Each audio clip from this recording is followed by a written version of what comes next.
Pero vamos a comenzar hoy una serie de sermones que tiene un número bíblico, 7 semanas, en que vamos a hablar de las cartas de Apocalipsis que el Señor le mandó a cada una de las iglesias. Yo creo que en cada una de estas cartas, a cada una de las 7 iglesias, el Señor nos tiene algo que decir a nosotros también, porque nosotros también somos la iglesia del Señor. Y vamos a comenzar hoy con la primera carta a Éfeso. Y el título que le vamos a poner a esta carta es "Ya no me amas tanto", que es lo que el Señor le dice a la iglesia de Éfeso. Así que algunos de ustedes ya se pusieron nerviosos porque vamos a hablar del libro de Apocalipsis. Y en verdad hay muchas preguntas y casi ningún predicador se quiere meter mucho en el libro de Apocalipsis. Pero yo quiero desde ahora ya quitarles a ustedes el miedo, las aprehensiones acerca del libro de Apocalipsis. Les quiero decir que lo que no es el libro de Apocalipsis no es un libro de miedo, no es un libro de amenazas o de acontecimientos que van a pasar para el fin del mundo y que mejor lo dejamos allí y no nos metemos porque nos da miedo. La verdad del libro de Apocalipsis es otra. Lo primero que hay que pensar cuando usted lea el libro de Apocalipsis es que usted primeramente se ponga a pensar para quién fue escrito el libro, en qué momento, en qué situación fue escrito este libro y quiénes fueron los primeros que recibieron este mensaje. Recién estábamos cantando una canción preciosa, "Al que está sentado en el trono". ¿Qué más? Al que vive para siempre, dice, sea la honra y el poder. ¿De dónde sacamos esa canción? Del libro de Apocalipsis. Y quiero que comiencen pensando en esto. El libro fue escrito a finales del primer siglo, cuando ya la mayoría de los apóstoles había muerto y el imperio romano estaba persiguiendo a los cristianos.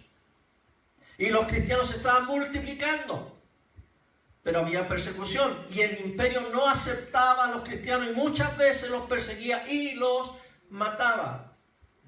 Y estas palabras que usted cuando empiece a leer, porque yo creo que se van a interesar en leer Apocalipsis, cuando empiece a leer palabras como "a Él sea la honra, la gloria, el poder, la alabanza", todas esas palabras eran para el César, para el emperador, para el poder, para el imperio, para Roma. Y cuando estos cristianitos empezaban a decir, no, Señor, la honra no es del César, es de Jesucristo. El poder no es del César, es de Jesucristo. El honor no es del César, es de Jesucristo. Se metían en graves problemas. Así que piensen en eso. Piensen en la opresión del emperador. En el caso, cuando fue escrito Apocalipsis, se llamaba Diocleciano. Y ya habían pasado 2 emperadores que, al decir los nombres, a usted se le va a poner la piel de gallina. Claudio y Calígula. Malo del verbo malo. Eran tipos, pero totalmente en contra de los principios de Dios.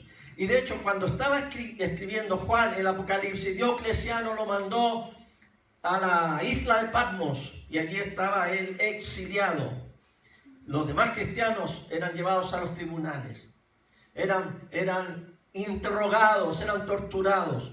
Y se les obligaba, si no quieren morir, póstrense ante la estatua del César, adoren al César como Dios, digan que todo el poder, la honra, el imperio, la alabanza, la gloria, los dominios, que todas las naciones se tienen que postrar ante el César. Y si ustedes se postran delante del César, entonces confiesen a César y se acaban los problemas.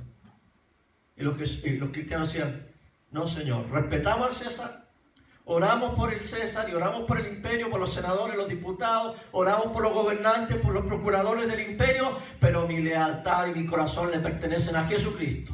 Amén. Jesucristo es el Señor, César no es el Señor. A Jesucristo sea la honra, la gloria, el imperio, la alabanza. Las naciones vendrán a adorarlo a Él. Al fin del mundo, todo este mundo será de Él. Yo soy leal a Jesucristo. Y por esas razones que los cristianos eran perseguidos.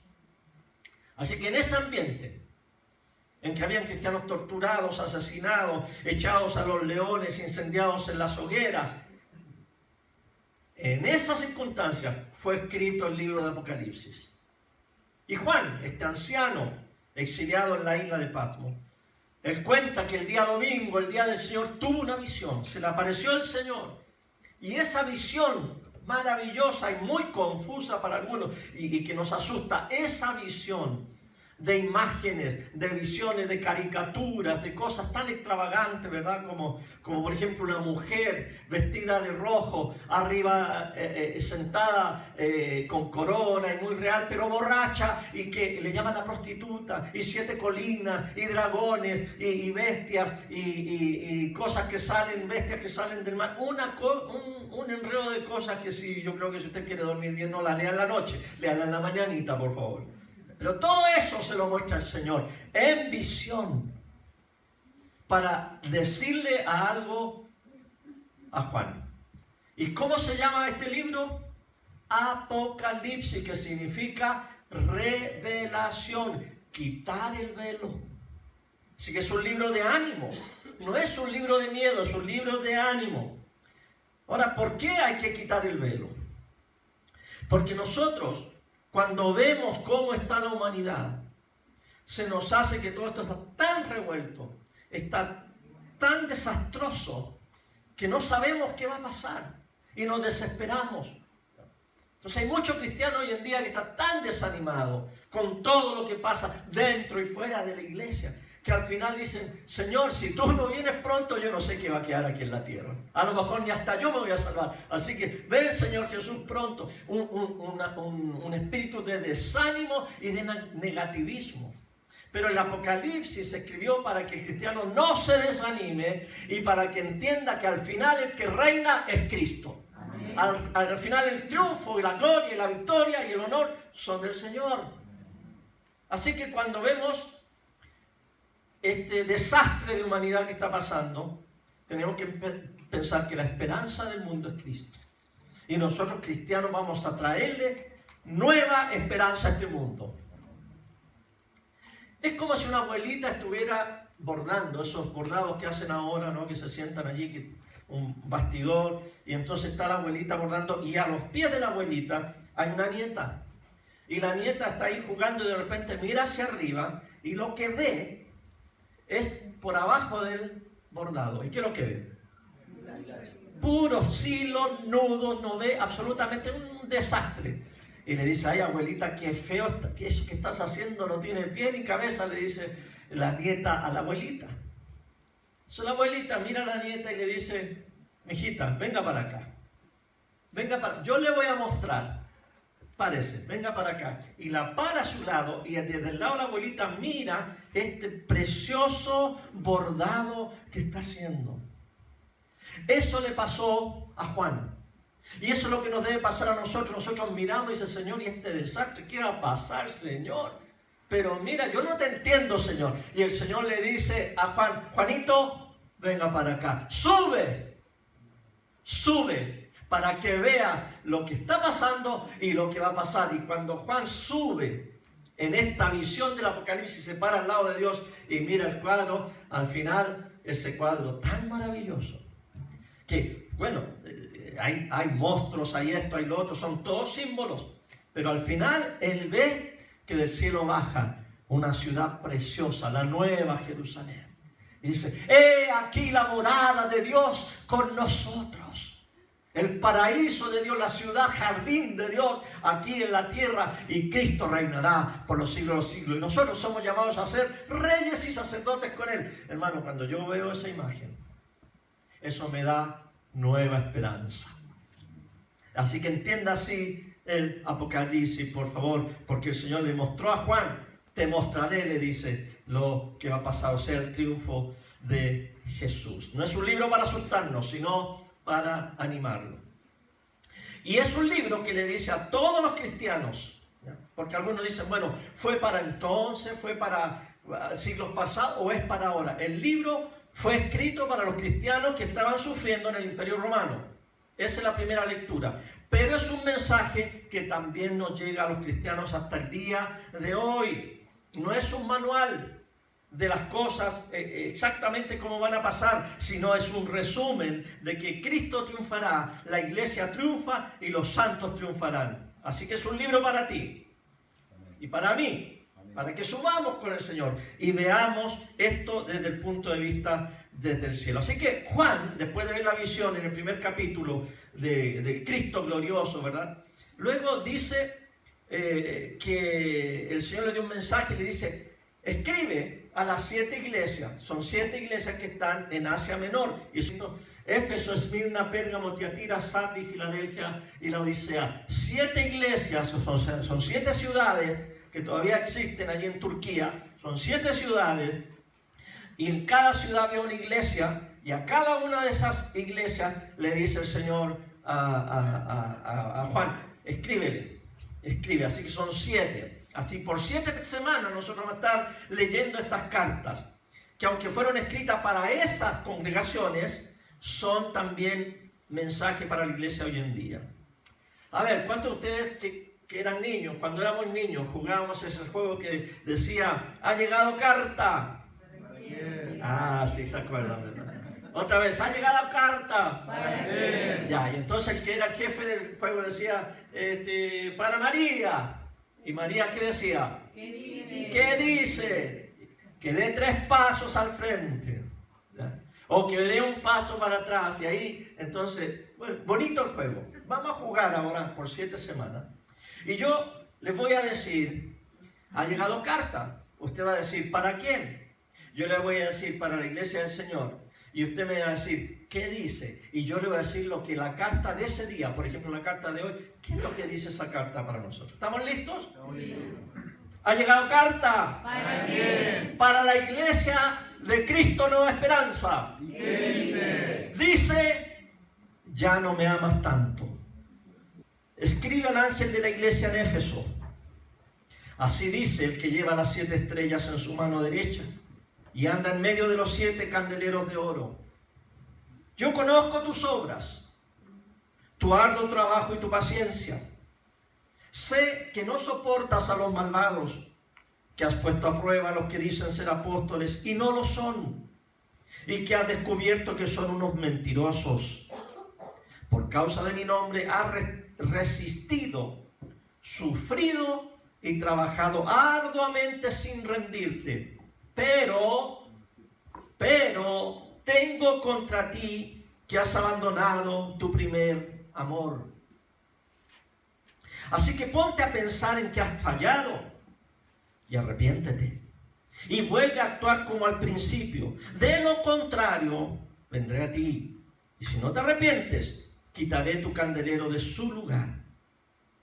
Pero tienes algo a tu favor, que no soportan las obras de los nicolaitas, las cuales tampoco yo soporto.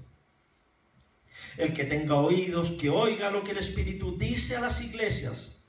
Al que salga vencedor, le permitiré comer del árbol de la vida, el cual está en medio del paraíso de Dios. Amén. Amén.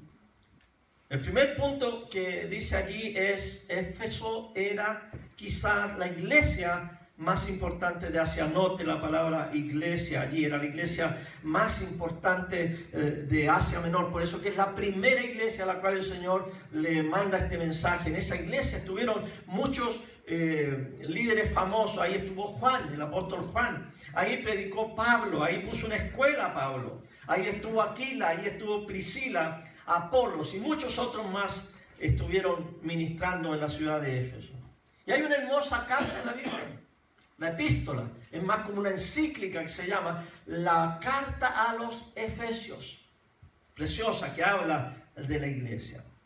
Y Jesús aquí en el versículo 1 del capítulo 2 de Apocalipsis se presenta.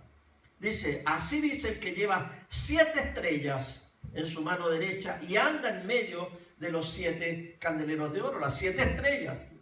Y los 7 candeleros simbolizan las 7 iglesias de Asia, pero a la vez, como es número 7 y es perfección, simboliza a todas las iglesias, a la iglesia universal, a la iglesia cristiana en todo el mundo. Y él se presenta como el que tiene a la iglesia en sus manos y los felicita. Los felicita a esa iglesia local Por varias cosas, le dice, por tus obras trabajaban. Ustedes son trabajadores también. Esta iglesia es trabajadora. Hace cosas para el reino de Dios. Tu arduo trabajo, esta iglesia trabaja.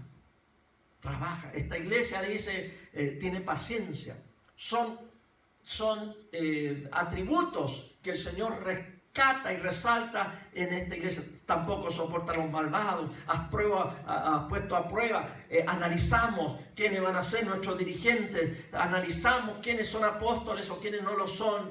Y luego también dice que ha resistido, sufrido, trabajado sin rendirte. Creo que son cosas que una iglesia del Señor tiene que tener, sufrir por la causa de Cristo. Pero, desgraciadamente, hay un reclamo del Señor para la iglesia de Éfeso. Y dice, una cosa tengo contra ti. Una cosa, eso está en el versículo 4. Pero tengo contra ti que has abandonado tu primer amor. Has abandonado tu primer amor. La Biblia, en lenguaje sencillo, que algunos de ustedes la tienen por allí, en vez de decir eso, dice, ya no me amas tanto como me amabas cuando te hiciste cristiano. Está más claro, ¿verdad? O sea, sí participamos, sí estamos, sí somos fieles, pero el amor se ha enfriado. Es lo que le dice el Señor a esta iglesia. Así que la pregunta es, bueno, ¿y cómo es el primer amor? ¿Cómo es que uno tiene que vivir en el primer amor? Y yo creo que más de alguno de ustedes ha escuchado de su cónyuge que le dice, oye, ¿qué te pasó? Ya no me amas como al principio. O ya no me amas tanto, a lo mejor no, pero ya como que le has disminuido. ¿Qué está pasando? ¿Cómo cambian las situaciones de la vida, el romanticismo? Yo creo que eso le está diciendo el Señor a la iglesia. Tú antes eras amorosa, eras romántica, iglesia. Me amabas con todo el corazón, pero ahora ya no eres tan expresiva. ¿Ya? Ahora después nos empezamos a fijar en la hora. Antes si se predicaba 2 horas no importa, pero ahora ya empezamos a mirar el reloj. Antes no contábamos la distancia. Cuando somos novios, ¿verdad? Cuando somos novios. Vamos a ver a la novia hasta el otro lado de Santiago en bicicleta. ¿Verdad? No nos importaba la distancia. ¿Ya? Cuando éramos enamorados de primer amor, perdonábamos 1000 veces. Éramos generosos, comprábamos, aunque nos quedáramos sin plata para mí, el chocolatito o el maní confitado para llevarle a la novia. Todo lo mirábamos con buenos ojos, pero pasa el tiempo. Y dejamos de amar, como al principio no somos tan expresivos o efusivos. Miramos el reloj cuando empieza a hablar la esposa y como que nos impacienta que está hablando tanto y me estoy perdiendo el partido o las noticias. Se nos hace lejos ir. Incluso al supermercado se nos hace lejos ir con ella. Empezamos a ver los defectos. Empezamos a no perdonar a nuestra pareja, a guardarle rencor. Nos volvemos apretados, tacaños. Vemos más los defectos que las virtudes. Esto pasa tanto en las parejas como en la relación de amigos y familiares. Y también el Señor está diciendo aquí, yo eso tengo contra ti, que te está pasando lo mismo. Has dejado tu primer amor. Nos puede pasar eso con el Señor, porque éramos fervorosos, porque éramos efusivos, porque éramos generosos en cantar, en orar, en alabar, en dar diezmos y ofrendas. Antes queríamos pasar horas escuchando estudios y sermones, ahora nos cuesta. Antes manejábamos kilómetros para ir a una reunión, a un retiro, a un evento. Ahora miramos lo que nos va a costar. Antes perdonábamos millones de pesos y ahora cobramos hasta las monedas de 5 y de 10. Antes estábamos dispuestos a dar todo por el Señor, ahora ya nos cuesta. Antes no veíamos los defectos, cuando estábamos en el primer amor de los demás hermanos, pero ahora vemos defectos. Y yo les digo que vivir desenamorado es una vida muy triste. En pareja, en familia, en la nación y también en la iglesia. Y el cristiano debe caracterizarse por esta virtud, este don, esta gracia, este primer fruto del Espíritu que es el amor. Dios es amor. Y el que no ama no conoce a Dios, porque Dios es amor. Y el amor es tan efectivo porque el amor cubre, perdona multitud de pecados. Y es maravilloso estar enamorados y mantener el amor. No hay nada más lindo que sentirse enamorado siempre. Y eso me pasa a mí. Se lo digo, yo estoy enamorado. Y estoy enamorado de mi esposa y estoy enamorado de la iglesia. Y estoy enamorado de todos los dones y regalos que el Señor me da todos los días. Y por eso que en esta iglesia tenemos el encuentro matrimonial. Porque esa es una herramienta que ayuda a todas las parejas, tanto las que van por primera vez como las que fueron, como las que sirven, a mantenerse enamorados, a mantenerse en el primer amor. Si a veces de puro ir a servir, ya se reaviva otra vez la llama del amor. Y tenemos que mantener eso también en nuestra parte espiritual. Y yo, queridos hermanos, como muchos de ustedes, y espero que todos los que estamos en este salón puedan decir conmigo, yo amo a la iglesia de Cristo. ¿Lo puede decir? Dígalo. Yo amo a la iglesia de Cristo. Y puede decir, yo amo a mi Señor Jesucristo. Yo amo a mi Señor Jesucristo. Entonces el Señor lo único que quiere es que avivemos la llama del amor.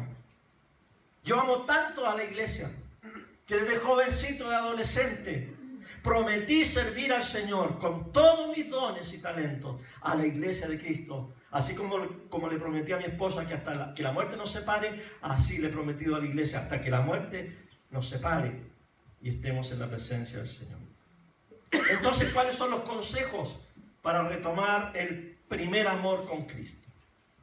El Señor nos está escribiendo esta carta a la iglesia para darnos consejos. Y el primer consejo es este.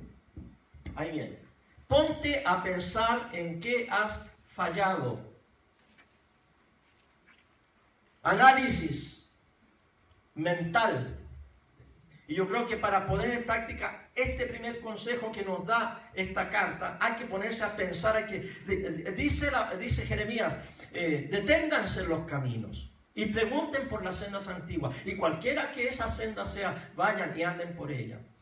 Entonces uno tiene que detenerse en su vida y decir, ¿en qué he fallado?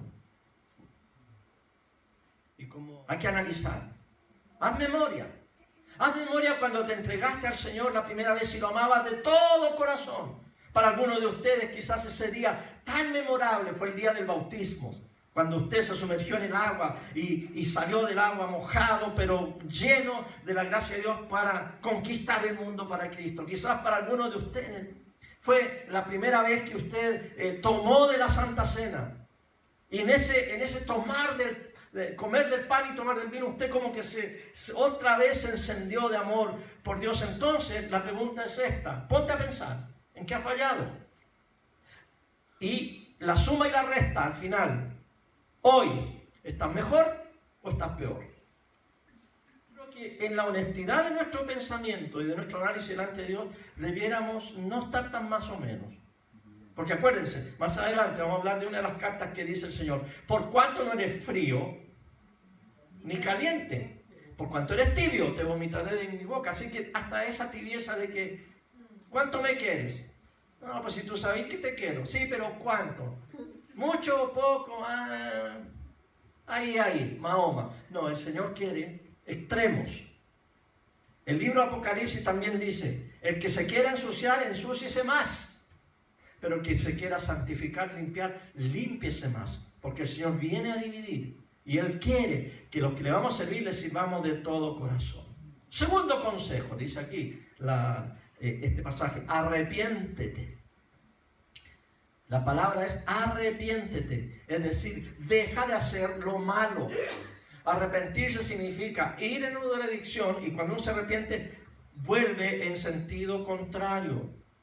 Si vamos por el camino incorrecto, el arrepentimiento nos hace volver al camino correcto. Si yo digo, ok, voy a ir ahora que está haciendo un poquito de frío, voy a ir a la nieve, voy a ir a Farellones, ya. Tomo el auto aquí, bajo aquí por Tobalaba, no sé, pues tomo Grecia y me voy por ahí, tomo Américo Vespucio y me doy la vuelta y voy a tomar la ruta 78 y ya voy por el túnel Lo Prado. Yo voy para Farellones. Voy mal, ¿verdad? Ay, Señor, Padre, perdóname, yo quería ir a Farellones, pero Señor, ayuda. Paso el túnel. ¿Qué es lo que viene? Curacaví, hay una salida, no sé qué. Y yo paso la salida y digo, ay, estoy tan arrepentido, Señor, porque yo quiero ir a Farellones. Y sigo, ¿qué viene? Casablanca. Y, bueno, ¿dónde está mi arrepentimiento? Si sigo en la misma dirección, pero dolido, ¿no? Arrepentido, triste, porque yo quería ir para allá, para la cordillera. Mi arrepentimiento se va a reflejar que en la primera salida yo salgo, pago el peaje obviamente porque soy cristiano, me devuelvo y tomo el camino contrario hacia donde tenía que haber ido.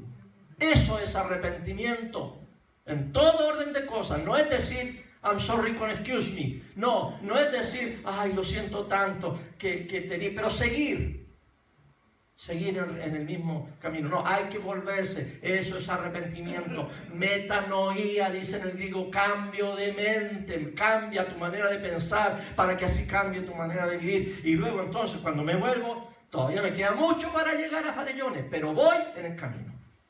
Ya muchos de ustedes están por allá por Casablanca todavía, pero vamos, ¿verdad? Otros van pasando el túnel y no tienen ni idea qué está pasando, todo oscuro, pero van en el camino correcto. Otros van a pasar por toda la ciudad de Santiago y el tráfico de Santiago y van a estar desesperados, pero van en el camino correcto. Y cuando empiecen a subir la montañita y empiecen a respirar otro aire, dicen, qué bueno que me arrepentí y qué bueno que estoy siguiendo el camino del Señor. Vamos para Farellones entonces. En el nombre del Señor, arrepentidos. Tercer consejo, vuelve a actuar como al principio. Eso es lo que le dice el ángel a la iglesia de Éfeso. ¿Ya? Tengo contra ti que has dejado el primer amor, y la única manera que esto se solucione es que vuelvas a ser como eras antes, al principio de nuestra relación. Compórtate como al principio. Y para eso uno tiene que saber qué es lo que el Señor demanda de nosotros, qué es lo que pide de nosotros, qué quiere el Señor en esa relación. Se nos manda esta carta a una iglesia, en particular a la iglesia de Éfeso. Son 7 cartas que vamos a hablar. Fíjese que cuando Nona y yo empezamos a amarnos, digamos, nosotros escribimos 70 cartas. ¿Y saben ustedes que las 70 cartas las tenemos guardaditas en el baúl de los recuerdos? Y cuando la cosa se pone media triste, ¿ya? Cuando mi esposa me empieza a reclamar o qué sé yo, o yo le reclamo a ella, nos hace tan bien abrir el baúl y sacar las 70 cartas y empezar a acordarnos cómo era al principio. Ese es el ejercicio espiritual que cada uno de nosotros tiene que hacer, volver a renovar la relación con el Señor. Lee tu Biblia. La Biblia es una carta que el Señor nos dejó. Empieza a leerla y a recibir palabra de Dios en tu corazón. ¿Ya? Yo le estoy enseñando en este curso que estamos dando allá en la iglesia de Providencia, 4 pilares de vida, enrejado, estructura de vida con la cual nosotros podemos enamorarnos constantemente de Dios. Y hay un pilar que es el que estábamos hablando el miércoles pasado y se llama la unión de amor con Dios. La unión de amor con Dios. El Señor quiere unirse a nosotros en amor, no en temor, no en legalismo, no en queja, no en agarrar el hacha y destruir al otro, sino que en amor. Y el amor es relajado. Cuando a nosotros nos aman, somos nosotros, ¿verdad? Somos auténticos, somos tal cual somos. Pero cuando empiezan a haber reticencia o empiezan a haber reclamos, uno se pone la máscara, uno se hace para el lado. Así tiene que ser con el Señor, sacarnos toda reticencia y llegar a Él en amor y tener una relación de amor con Él que consiste en la oración, que consiste en el ayuno, que consiste en leer su palabra, que consiste en adorarle, que consiste en mirarlo, apreciarlo, observarlo y vivir con Él día y noche. Y la próxima semana, después que volvamos de esta, porque esta semana, el miércoles feriado, vamos a hablar de la oración, porque la oración es una de las cosas más importantes en la cual nosotros podemos tener una relación de amor con el Señor y volver al primer amor. Es muy importante. Yo creo que para un pastor no hay cosa más importante que enseñarle a la gente a orar, enseñarle a la gente a tener una unión de amor con Dios. Otra cosa, no faltes a los cultos de la iglesia. a la iglesia en casa, escucha la predicación de la palabra, obedécela. Son cosas que debemos hacer para actuar como al principio, y eso te ayudará a recobrar tu primer amor. La asistencia, ¿se acuerdan? Cuando estábamos enamorados con Cristo, llegábamos de los primeros a la iglesia, no faltábamos nunca. Después empezamos a llegar atrasados y después empezamos a faltar. Eso hay que recobrarlo, dice el Señor. Actúa como al principio. Quizás al principio éramos muy generosos económicamente, pero luego empezamos a rebajarle y ya después nos cuesta, se enfría el amor. Quizás al principio leíamos la palabra con El otro día Jorge nos contaba, ¿verdad? Cuando te dio porque querías una Biblia, te consiguieron una Biblia y pasaba horas, y me imagino que hasta en la noche leyendo, porque había una sed. Primer amor. Volvamos al primer amor. Amén. Vamos ahora a terminar este sermón. Te voy a pedir algo. Te pido que pienses en 3 cosas que tú hacías con mucho entusiasmo cuando recién te entregaste a Cristo. Y ahí en la hojita, esa hojita tuya es personal. Si quieres anotar estas 3 cosas, ponlas ahí. 3 cosas que hacías al principio. Te di varias ideas. A lo mejor, aparte de las ideas que yo te di, a lo mejor hay otras cosas que tú puedes, o el Espíritu Santo te trajo a la mente, que habían cosas que estabas haciendo al principio que ahora ya no las estás haciendo. Y quiero que oremos, que le pidamos al Señor que Él nos ayude a renovar ese primer amor, y que ya el Señor no se queje con nosotros en decirnos: ya no me amas tanto. Miren cómo termina esta carta. El que tenga oídos, que oiga lo que el Espíritu dice a las iglesias.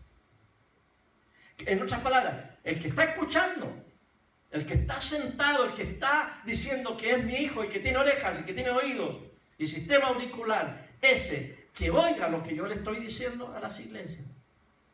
Y luego a cada una de las iglesias les tiene una promesa. Y la promesa final que tiene para esta iglesia y para nosotros hoy en día dice: al que salga vencedor, le permitiré comer del árbol de la vida, el cual está en medio del paraíso de Dios. Cuando usted está leyendo Apocalipsis, inconscientemente se está conectando con Génesis.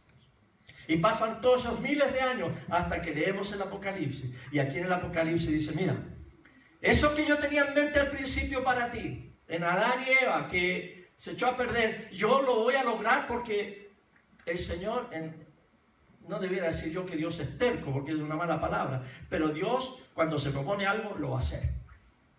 No importa quién se le ponga al frente. Si el Señor dijo: yo hice al ser humano a mi imagen y semejanza, y todo esto ha pasado, yo envié a mi hijo para que Él lo rescate, y por medio de mi hijo, ese ser humano tenga la imagen y semejanza de Dios. Por eso que dice al final, en el Apocalipsis, dice: esto va a pasar. Allá había un árbol de la vida. Habían 2 árboles, ¿verdad? Uno de la ciencia del bien y del mal, el otro era de la vida. Y el Señor le dijo: del árbol de la ciencia del bien y del mal no van a comer, porque el día que coman, morirán. Pero Dios no le dijo: del árbol de la vida tampoco coman. No, a ese no les prohibió, ¿verdad? Pero entonces, como Eva vio que el árbol era codicioso y la serpiente la engatusó, entonces ella comió y se le abrieron sus ojos hacia el mal. Hubiera sido más inteligente si hubiera comido del árbol de la vida, pero no comió. Y el que tenga oídos. Esto es discernimiento espiritual, ¿verdad? Que se le está haciendo la luz en muchas cosas. El que tenga oídos espirituales, oiga lo que el Espíritu dice a las iglesias. Al que salga vencedor, usted tiene que vencer. No deje que el diablo lo venza. Recobre su primer amor, porque en el amor somos vencedores. Usted va a vencer. Y si usted vence, yo venzo, dice el Señor, yo a él, a ti, te voy a permitir comer del árbol de la vida. Vamos a tener vida eterna. Y vamos a volver al paraíso. Vamos a volver a esa unión de amor con Dios sin ningún problema. Y ese árbol, dice, está en medio del paraíso de Dios. ¿Qué es eso? Nueva esperanza. Nueva esperanza. Esto me renueva. Me renueva la fe, el ánimo, la esperanza, el amor. Me baja el colesterol y la presión y me suben las palpitaciones del corazón. Y la bilirrubina y todas esas cosas. ¿Ya? ¿Por qué? Porque el Señor me prometió que si yo oigo y vuelvo a mi primer amor, que si yo soy consistente con mi fe y esforzado en mi fe, Él me va a hacer vencedor. Y al yo y tú ser vencedores, vamos a comer del árbol de la vida y vamos a vivir con el Señor en su paraíso para siempre. Póngase de pie, vamos a alabar al Señor y darle gracias por su palabra. Aleluya, aleluya, bendito seas tú, Señor. Bendito seas tú, Señor. Toda honra y alabanza, gloria y poder y dominio son de nuestro Señor y Salvador Jesucristo. Amén. Superior a los reyes de esta tierra, superior a los emperadores de esta tierra. Señor, recibe la alabanza de tu pueblo. Y ahora, Padre, nos arrepentimos y pedimos perdón por no amarte como teníamos que amarte, de todo corazón, con todo fervor. Nos humillamos en esta mañana ante tu presencia. Abrimos, Señor, nuestros oídos a tu palabra que escribiste hace 2000 años, pero nos pega justo donde nos tiene que pegar el día de hoy. Yo sé, Señor, que tú dices, ya no me amas como al principio. Y por eso, Señor, nos arrepentimos. Por eso en esta mañana reflexionamos. Por eso te pedimos que envíes a tu Espíritu Santo a nuestras vidas, Señor, a quemar todo aquello que empaña tu gloria. Limpiarnos, Señor, de todo aquella cosa que se ha quedado allí, la paja, el heno, la hojarasca, la madera, Señor, que sea quemada por la presencia de tu Espíritu Santo, para que renueve, Señor, el amor, ese amor profundo que debemos tener, porque tú, Señor, fuiste el que depositaste el amor en nosotros. No es fruto nuestro, Señor, no es invento nuestro. El Espíritu Santo ha derramado su amor en nuestros corazones. Señor, destápanos para amarte a ti y para amar al prójimo y para amar a este mundo perdido y traerlo a los pies tuyos. Es lo que te pedimos, Señor, en esta hora, en el nombre de Jesús, nuestro Señor. Amén. Y el pueblo de Dios dice un sonoro amén. Amén. Amén. Gloria al Señor, hermanos.